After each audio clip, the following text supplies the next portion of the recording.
अस्सलाम वालेकुम दोस्तों, क्या हाल चाल है? ठीक है। उम्मीद करता हूँ वो ठीक होंगे आप।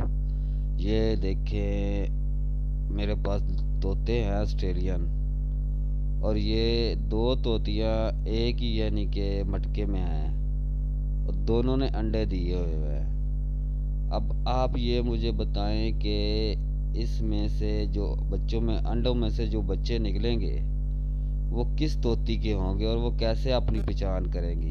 ये आप मुझे कमेंट करके बताएं, क्योंकि मैं तो अब परेशान हूँ कि मैं क्या करूँगा कि ये किसके बच्चे होंगे, येलो वाले के कौन से होंगे, अगर ग्रीन वाले के कौन से होंगे।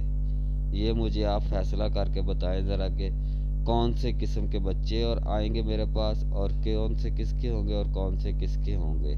और आप मेरे चैनल पर नए हैं तो प्लीज़ आप मेरे चैनल को सब्सक्राइब कर दें और वीडियो को लाइक कर दें और एक अच्छा